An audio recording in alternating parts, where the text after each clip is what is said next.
Hello guys, মানা ইউটিউবারে নতুন একটি ব্লগে তোমাদের সবাইকে ওয়েলকাম। সকাল সকাল ব্রেকফাস্ট রেডি করতে চলে এসেছি। স্যান্ডির জন্য ব্রেকফাস্ট রেডি করছি। তো এবার ব্রেকফাস্টে দুধটা দিয়ে দিই। এটা বেশ কিছুক্ষণ ভিজবে, আর ততক্ষণ যাই বাইরের ওয়েদারটা দেখিয়ে আনি তোমাদের। তো দেখো, আজকে সকাল থেকেই বেশ ক্লাউডি ওয়েদার। তো খুব ভালো লাগছে, হাওয়াও দিচ্ছে অল্প স্বল্প। দেখতে পাচ্ছ কতটা মেঘ করে এসেছে। এরকম মেঘ দেখলেই দুর্গাপুজো মনে হয়। শপিং করতে বেরোবো আর সেই সময় ঝপাং করে বৃষ্টি নামবে। আর এই যে কিছু ড্রাই ফ্রুটস দিয়েছি, বানানা দিয়েছি, তো এগুলো দিয়ে স্যান্ডির ব্রেকফাস্ট রেডি করেছি। এবার ওকে দিয়ে দেবো। তারপরে একটুখানি আমরা বেরিয়েছিলাম, তো একটু কাজ ছিল, ও দোকানে গিয়েছিল, দোকান থেকে আসার পরে বেরিয়েছি। আজকে সেরকম কিছু রান্না বান্না করিনি, তাই সেগুলো তোমাদের সাথে শেয়ারও করিনি। ছোটোখাটো কিছু করেছি, সেটা দিয়ে লাঞ্চটা কমপ্লিট করেছি।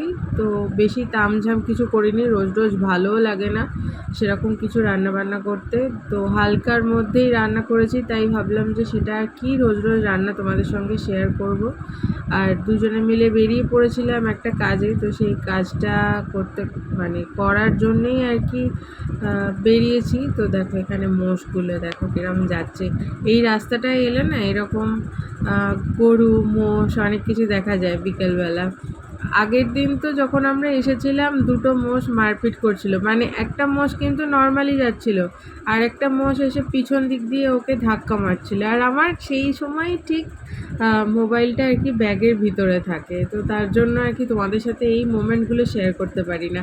আর এই যে সেই মন্দির শিবের, যেটা আমরা আগে আগে প্রত্যেক সপ্তাহে আসতাম, এখন আর সময় হয় না, তার জন্য যাওয়া হয় না। কিন্তু যখনই সময় পাই আমরা দুজনেই আবার ওখানে চলে যাই।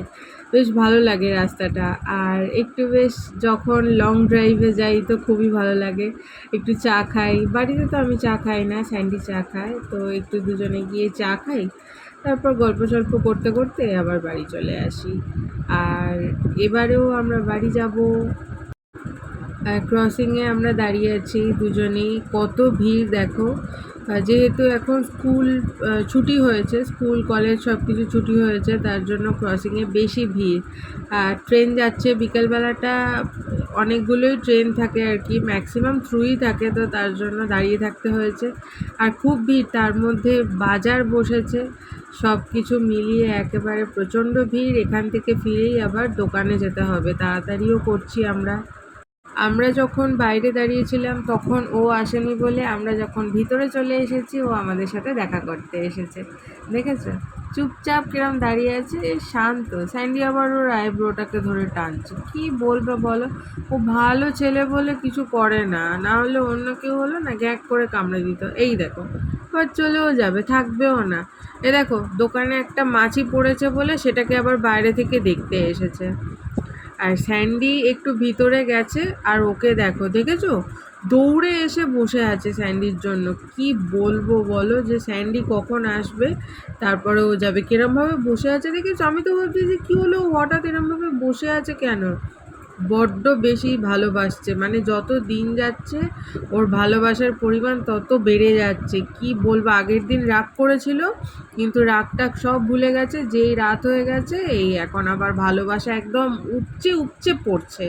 এই যে স্যান্ডি আসছে, ওর জন্য কিভাবে বসে আছে দেখেছো। দেখো ও যাবে, এবার ও যাবে। হ্যাঁ হ্যাঁ, এই যে একদম ওয়াফাদার। স্যান্ডিকে তো তাই বলছি যে ওয়াফাদার।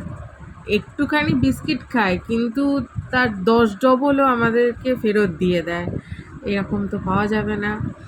আর তারপরে চলে এসেছি মিষ্টি কিনতে। কালকে যাব ওই বাড়ি, তার জন্য মিষ্টি কিনবো। কমলাভোগ, যেটা আমি সোনাদের টাকাও দিয়ে এসেছি যে ওদের কমলাভোগ কিনে দেবে, কিন্তু হবে না। যেহেতু আমি বলেছি যে ওদের জন্য কমলাভোগ নিয়ে আসবো, তাই আমাকেই আনতে হবে। রেডি ওদের জন্য। আর ডিনারে আজকে ইয়ামি পিৎজা। এটা দিয়ে আজকের ব্লগটাও শেষ করব। আর ব্লগটা তোমাদের কেমন লাগলো সেটা অবশ্যই জানাবে। দেখা হচ্ছে নেক্সট ভিডিওতে, তাহলে চলো টাটা।